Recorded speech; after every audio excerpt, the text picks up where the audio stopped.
इस वीडियो के अंदर हम एक ऐसी वेबसाइट क्रिएट करने वाले हैं जिसमें हम ट्विटर से ट्वीट्स को स्क्रैप करके लेकर आएंगे और अपनी वेबसाइट पे शो करवाएंगे। और जो ट्वीट्स का डेटा हम लेकर आएंगे उसके ऊपर हम टेक्स्ट एनालिसिस परफॉर्म करेंगे, उसके ऊपर हम सेंटिमेंट एनालिसिस परफॉर्म करेंगे।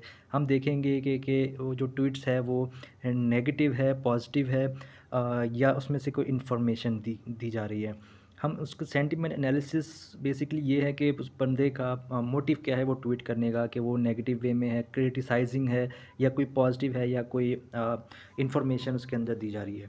तो हमें बेसिकली सबसे पहले वो उस ट्वीट का डेटा होना ज़रूरी है। तो उसी के लिए ये वेबसाइट का मैंने एक इंटरफेस क्रिएट किया। आप देख सकते हैं मैं ये वेबसाइट बेसिक इसका जो इंटरफेस है इसमें हमें उस यूज़र ट्विटर यूज़र का बेसिकली यूज़र नेम देना है, उसकी डेट डिफ़ाइन करनी है कि कब से कब तक हमें उसके ट्वीट्स का डेटा चाहिए, और फिर उसको फिर हम इन दी एंड उस डेटा को CSV में या एक्सेल की फ़ाइल में हम स्टोर करेंगे। मैं जल्दी से आपको इसको एक डेमो दे देता हूँ। यूज़र नेम अब हम किसी का भी स्क्रैप कर सकते हैं। तो हम सबसे पहले मैं आपको दिखाऊंगा कि हम former prime minister Imran Khan का ट्वीट्स का डेटा किस तरीके से स्क्रैप किया जाता है।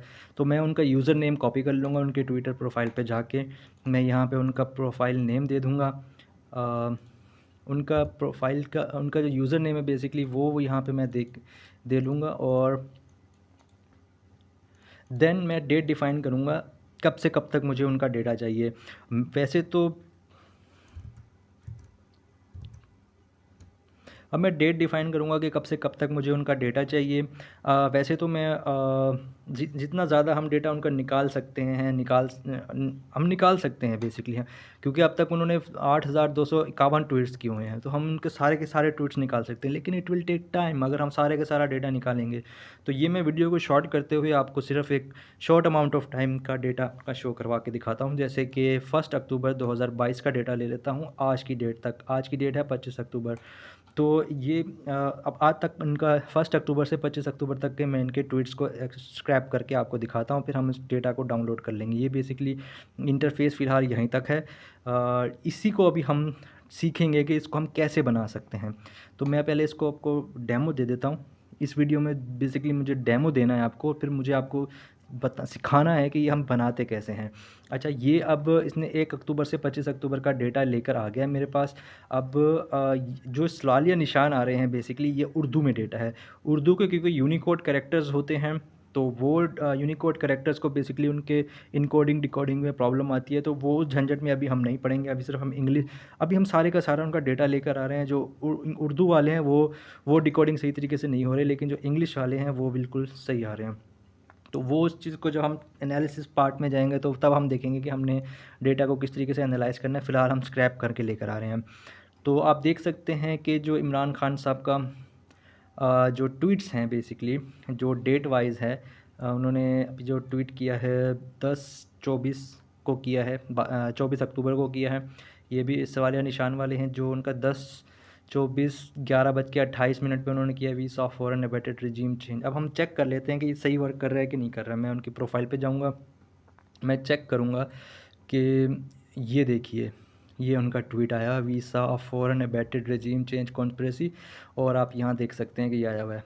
एंड देन उसके बाद जो है वो ये वाला है, safeguard against excessive, then ये safeguard against excessive, and then Arshad Sharif murder, and then ये वाला।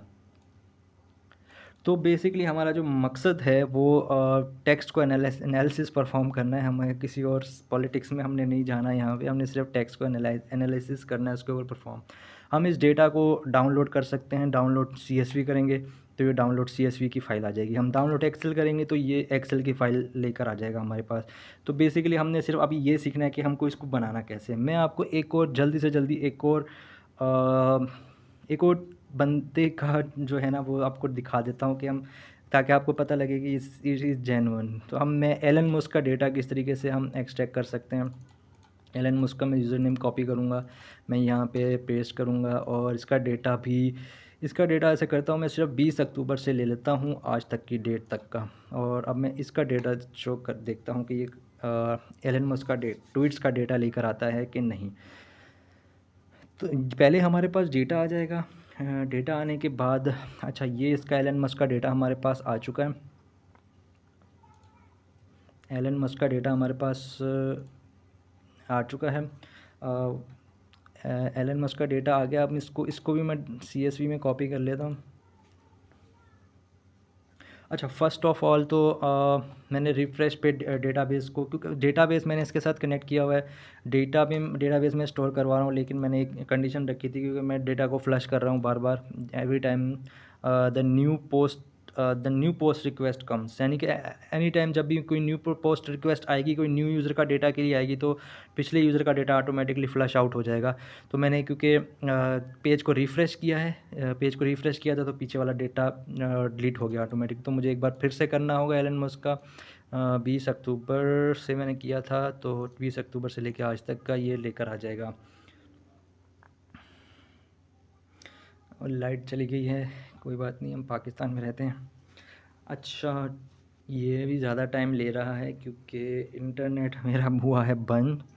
इंटरनेट बंद हुआ है, तो वो क्योंकि इस हमने जो API यूज़ किए हैं, वो बेसिकली उसके लिए हमें इंटरनेट ज़रूरी होता है, क्योंकि हम इंटरनेट से टेक्स्ट को एक्सट्रैक्ट कर रहे हैं, तो उसके लिए हमें इंटरनेट ज़रूरी होता है। तो लाइट गई थी, अभी लाइट आ गई है। तो हमारी लाइट आ चुकी है, क्योंकि इंटरनेट की ज़रूरत होती है। मेरा वाईफ़ाई बंद हो गया था, लाइट गई थी, तो क्योंकि बेसिकली हम डेटा को फैच कर रहे हैं विद थ्रू इंटरनेट। ट्विटर से हम डेटा को फैच कर रहे हैं, तो इसलिए इंटरनेट की ज़रूरत थी। तो यह लास्ट टाइम मैं यहाँ पे स्टॉप हुआ था। अब मैं इसको एक बार फिर से वही रिक्वेस्ट करूँगा। अच्छा, मैं एक बात जैसे यहाँ बता दूँ कि अगर मैं इसको यहाँ से रिफ़्रेश करूँगा, रीलोड दिस पेज करूँगा, तो जो लास्ट टाइम मैंने रिक्वेस्ट भेजी हुई है उस सर्वर को, डेटा को फेच करने की, जो डेटा पोस्ट रिक्वेस्ट मैंने भेजी हुई है, वो फिर दोबारा रीसबमिट हो जाएगी। लेकिन अगर मैं यहाँ पे क्लिक करके इंटर करूँगा, तो फिर नहीं होगा।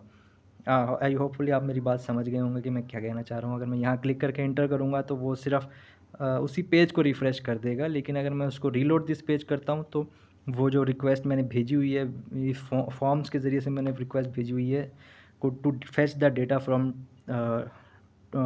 द ट्विटर, तो वही सबमिट हो जाएगा। अच्छा, मैंने फिर से इसको रीलोड किया, जो मेरी लास्ट टाइम जो रिक्वेस्ट रह गई थी, वही फिर से रीलोड होगी। और यहाँ से मैं जो बेसिकली मैंने एलन मस्क का डेटा चाहा था 20 अक्टूबर से लेके 25 अक्टूबर का तक का, वो डेटा है मेरे पास। अच्छा, मैं इसको चेक कर लेता हूँ कि ये भी क्या सही वर्क कर रहा है कि नहीं कर रहा है। एलन मस्क की मैं उस पर जाता हूँ, इसने किया है 10:45 पे इसने एब्सोल्युटली नेसेसरी का एक किया हुआ है। ये इसने किसी को रिस्पॉन्ड किया हुआ है, हम चेक कर लेते हैं कि ये है कि नहीं।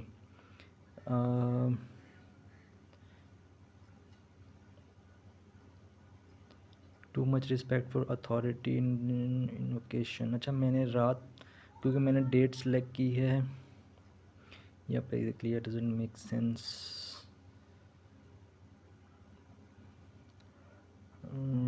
कोई एक डेटा भी जो हमारा मैच हो जाए, क्योंकि that's what lesson to queue long learn.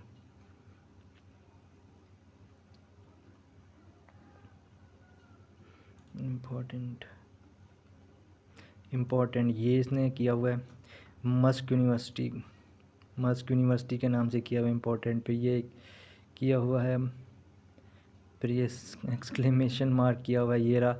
फिर ये एब्सोल्युटली नेसेसरी, ये एब्सोल्युटली नेसेसरी। तो ये आप देख सकते हैं कि ये एग्जैक्टली वही डेटा को फैच करके लेकर आ रहा है, जो कि मैंने उसको बोला है। अब मैं इसके डेटा को भी CSV और ट्विस्ट की CSV और एक्सेल की फ़ाइल में स्टोर कर लेता हूँ। ये फाइल्स भी बेसिकली मैं आपको दिखा देता हूँ इनको ओपन करवा के। जैसे कि ये एक्सेल की फ़ाइल है, ये एक्सेल की फ़ाइल में डेटा आ रहा है, ठीक है। अब एक्सेल की फ़ाइल में है, फिर इसी तरीके से जो CSV है, ये CSV की फ़ाइल है। तो ये डेटा को हम इस तरीके से डाउनलोड करेंगे। बेसिकली मैंने यहाँ तक को आपको दिखा दिया इसका इंटरफेस। अब हम यहाँ से स्टार्ट करेंगे बेसिकली कि हम इसको बनाएंगे कैसे। मैं क्विकली डिफ़ाइन कर देता हूँ कि इसमें कौन सी स्टैक्स यूज़ की हुई हैं। हमने टेक स्टैक यूज़ की हुई हैं। सबसे पहले तो Python as backend, Flask as web framework, SQL as database, और फिर हमने जो लाइब्रेरीज़ यूज़ किए हैं to fetch the data from the Twitter, we have used the Ascent scrape, which is the module of the Python to scrape the data from the social network. Ascent scrape means social network scrape. So from here we are going to develop this website, to develop this interface in HTML and CSS, and we will create a backend in Python and the other tags I have just told you. तो next video में हम इसको start करेंगे। Basically ये मेरा जो run हो रहा है यहाँ पे आप देख सकते हैं, ये रन हो रहा है बैक एंड साइड पे। जो डेटाबेस मैं यूज़ कर रहा हूँ वो एग्ज़ाम का यूज़ कर रहा हूँ, एसक्यूएल सर्वर है। तो अपाची का इसके इस यहाँ तक सिर्फ इस वीडियो में सिर्फ डेमो देना था आपको। नेक्स्ट वीडियो में हम इंशाल्लाह इसको बनाना शुरू करेंगे। तो ये बेसिकली आप बनाना सीखेंगे इस वीडियो से आगे। मेरा नाम है मोहम्मद उज़ैर और आप देख रहे हैं data of universe. Thank you so much.